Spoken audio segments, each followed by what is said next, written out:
Okay, hello. Welcome to our podcast from the beautiful downtown Highland in a suite here at the Yaamava Casino. They're not sponsoring us, but we like it here, so we decided we'd come over here and do a podcast. Welcome back. This is Danney, Edward Ball, and we got Jimmy Mack here. And today we're going to talk a little bit about music production. Somebody asked me the other day, they said, you don't really play the guitar or the keyboard anymore. I used to do it a little bit, not much. But anyway, they said, how do you write songs if you don't play an instrument? So I thought I would get into that a little bit today and give you a few tips on that. One of the things that I do is, of course, I write the lyrics first. Some of the people, of course, if you're a musician, a lot of times you come up with a great tune, a great chord progression or something, and you add the words in later. And then, of course, there's sometimes people work together. One's a lyricist, one's an instrumentalist, and they work together to write a song. But the way I do it is, since I'm not, I don't play either guitar or the keyboards much, I write the lyrics first, and then you'll find if you write some lyrics, sometimes when you read those lyrics, a tune, a melody will just pop out at you. And I have a strong recommendation for anyone that is going to write songs. I used to teach a class in making money in music, and one of the things, of course, everybody wanted to know how to write songs, if I had any tips for them. Well, one of the things I always told them is I said, take your favorite 10 albums, whether it's a CD or an old vinyl album, or maybe go online and write out the lyrics longhand to some of your favorite songs, maybe about 100 of them to start with. If you're really serious about writing songs and you want to know about structure, then there's nothing like writing out the lyrics to 100 of your favorite songs from your favorite bands or soloists. And things will begin to come together for you, so you'll be able to kind of structure a song. Of course, most songs have a beginning and an end, right? You have to have a verse. A lot of times, 2 verses start a song, and then you come up with a chorus. And a lot of times there's an instrumental there after the first chorus, and then you come back in with maybe a third verse. Sometimes a vocal turnaround. But I'm glad I got a guy here today that's done a lot of this. When I do a song, come up with the lyrics, sometimes I'll just sing the song that I have in my head to him, and then he'll come up with the instrumental and all that stuff. And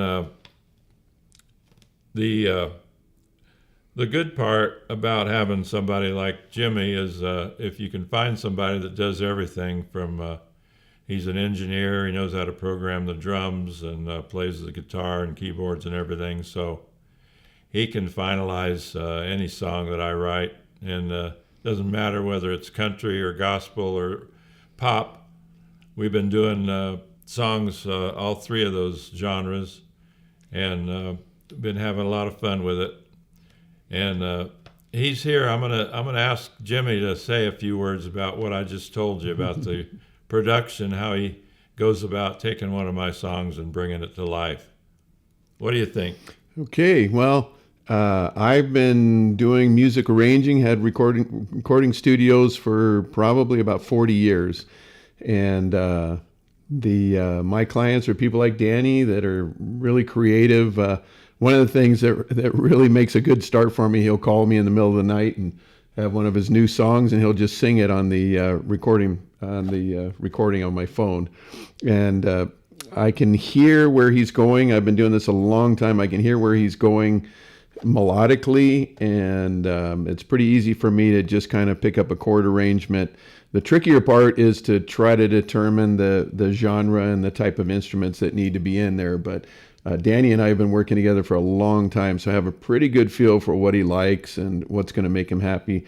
And if he needs a change, I'll get it started. I'll just get a basic start to the song, and if he likes where it's going, I'll just keep moving in that direction. But I can even take that recording from my cell phone answering machine and put that into the computer and align the music to that, so he can actually even hear his own recording played back with the arrangement. But I don't really write a lot of songs myself, but I love wrapping the music around a good song. And Danney's written a million songs. He's a prolific writer, and we've done really well, a lot of different types of things. So I have a keyboard that has an unlimited computer system that has Pro Tools and Cubase, unlimited amount of instruments in there. So if I decide I want a bagpipe or a flute or a trombone or whatever, I can pull those up. I play them on keyboard and access those, and then layer in live guitars and background vocals and that kind of stuff. And then sometimes we'll even hire out. We've got a couple songs we're working on that we're going to send out for some fiddle and maybe even some steel guitar or something else in there. So I have other people that I can hire to come in with certain instruments. I have a saxophone player and other instruments. So it's just the process for me is wrapping the music around the song, making the song come alive, and then making sure that the writer of the song is happy with where it's going, so it matches what you had in mind. It's a lot different now, isn't it, than when we first started? Oh, wow. Yeah, back in the day, you had to... What did we go through? We went through the process with the DAT tapes. Well, even going back further, back to the analog days, right. What we had to do, even before the computer arranging, is you had to hire a bunch of musicians to come into the studio, and you've done that several times. Right. And somebody has to kind of chart out the song for all of them to know where it's going. And with me, in the digital realm and what I'm doing now, I can have the basic arrangement ready, and then Danney will say, "Hey, can you raise that up a key or down a key?" And I just hit a button for the most part in the early stages, and we can change the key of the song. With live instruments, you can't do that. So right. you have to know before you go into the studio, and you also have to have a studio that's big enough that you can get all those musicians in there. You have to have a drum room with all the microphones and all of that kind of stuff, and get everybody together on the same page. So it used to be a pretty big process to get your arrangements for a songwriter, but if you find a guy like me, it makes things a lot easier, a lot more flexible.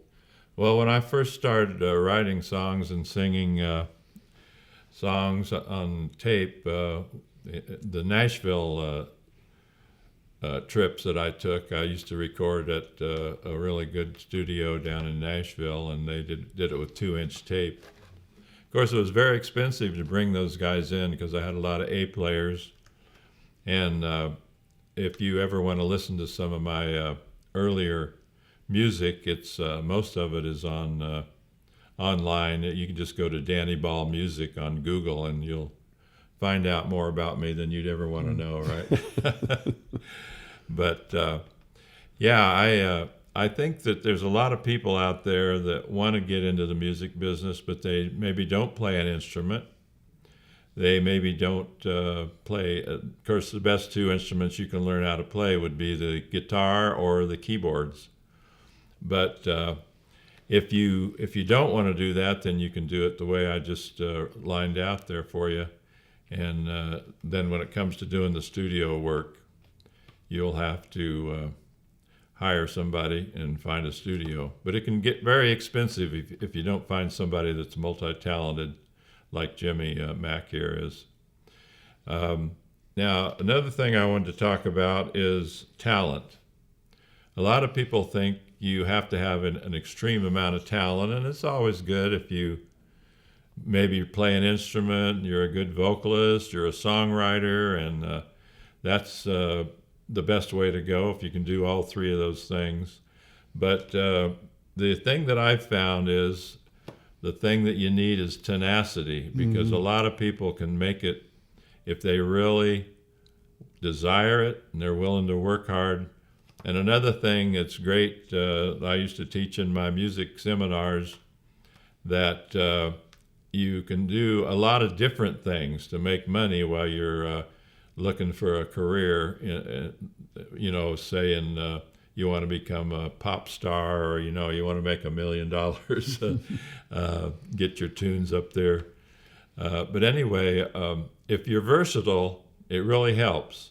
And some of the things that you can do, and I've had friends that did this, and I've even participated in some of this stuff. If you learn an instrument and then you want to teach an instrument, you can make money that way.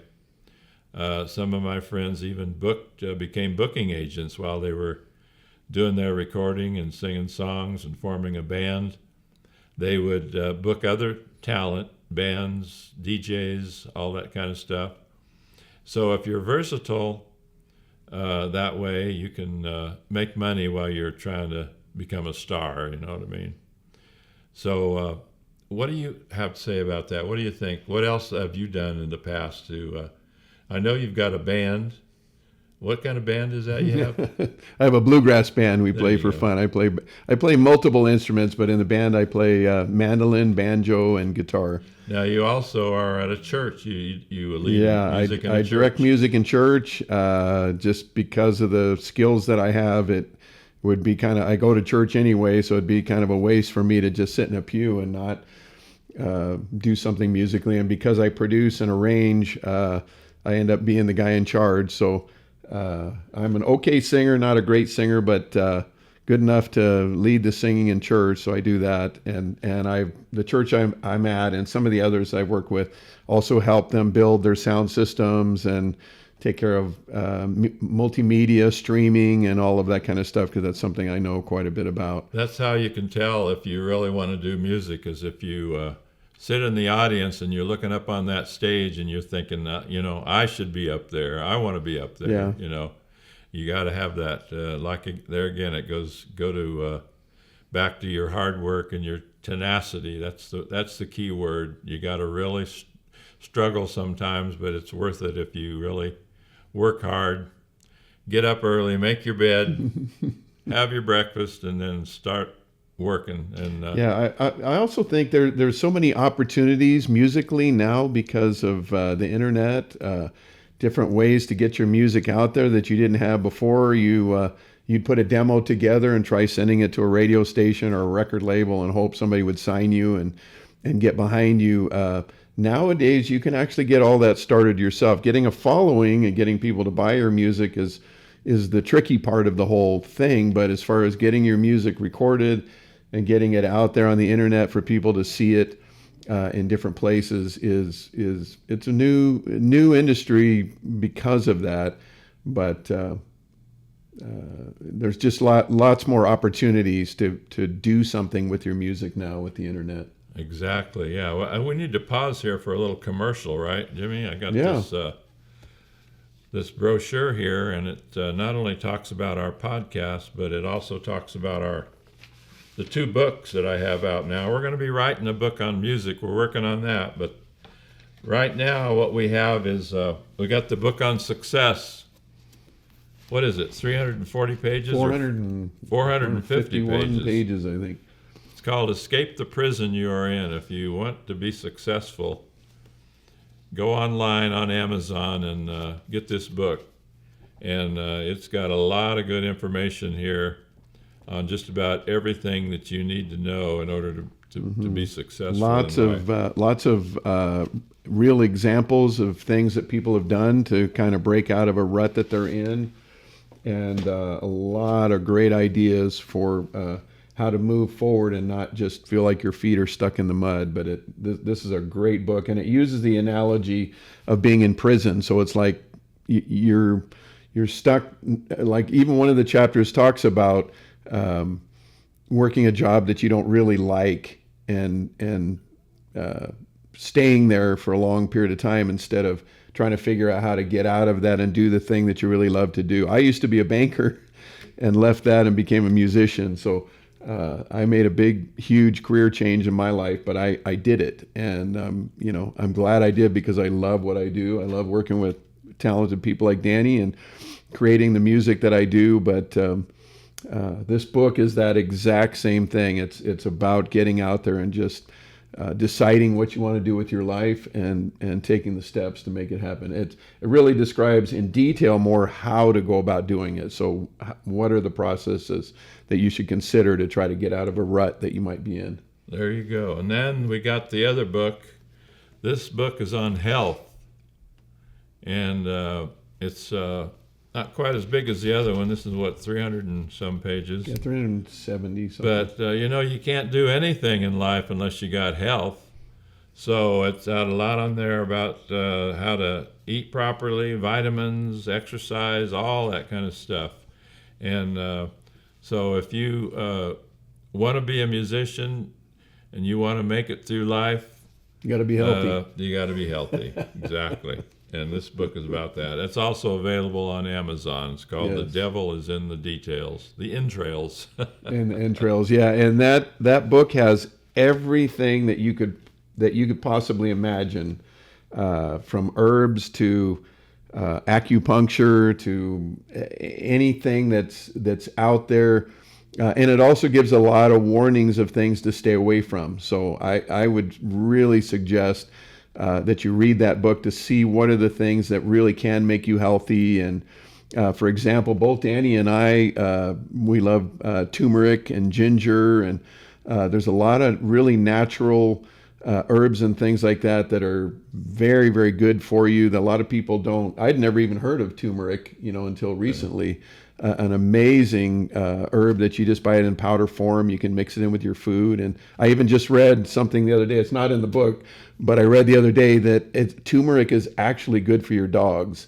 So, there's a disclaimer in the book that, neither one of us are... We're not doctors. Yeah, we're not doctors, but but the information in there is top notch. So especially if you're having trouble with your health, if you're at a point in your life where you wish you had more energy or you just seem to be getting sick too much and that kind of thing, this is the book for you. You really need to get this book. Thank you, Jimmy. And Danney knows he's got a cabinet at home that I envy. He's got it's not really medicine. It's herbs and supplements and stuff like that. That's just worth its weight in gold. And you've been into this kind of stuff for a long time. I'm fairly new at it, but you've been doing it for a long time. Yeah. Well, I'm 85 years old now, and I wasn't going to say that, kicking. But since you said it. Did you hear about the guy that died today? The guy from Kiss? Yeah, Ace Frehley. Yeah, just passed of course, away he today. was doing drugs and all kind of stuff. Yeah, in his 70s. Yeah. I mean... 71, I think he was. I have tried a few things. I even inhaled a couple times. You're not supposed to say that. Yeah, really. But mostly I've been trying to stay healthy so I could finish up what I want to do. Now, next book we got on gambling. We got a book coming up. It'll be on Amazon. Got a win-win-win. Yeah, in about 6 months. Then we got one coming up on music. And eventually we're going to do one on my life story, which is an autobiography. So I like this. On here it says, don't take any chances until you read this book by Danney Edward Ball. That's good wisdom right there. When we get that book finished, don't take any chances until you read that. Danney's again another area in his life that he spent a lot of time with. And never gamble with money that you can't afford to lose. And never gamble on an empty stomach. No. Yeah, there you go. But it's we want to, in that book, we want to really help people to be able to have fun without losing their shirt. Mm-hmm. And it goes into everything: stocks, horse racing, casinos, card playing, and with the machines and all that stuff. So it's going to be quite an extensive book on all forms of gambling. And so anyway, let's see if there's anything else I want to talk about today before we sign off.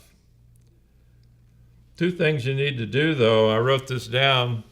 If you want to meet some really exciting people, you need to learn how to golf and you need to learn how to play tennis. I always tell people that because that's where you meet the people with the money, and maybe you might need some money sometime. You might need to borrow a couple million to start your career. You know, there have been people that waltzed into Nashville with $1 million and got a career that way.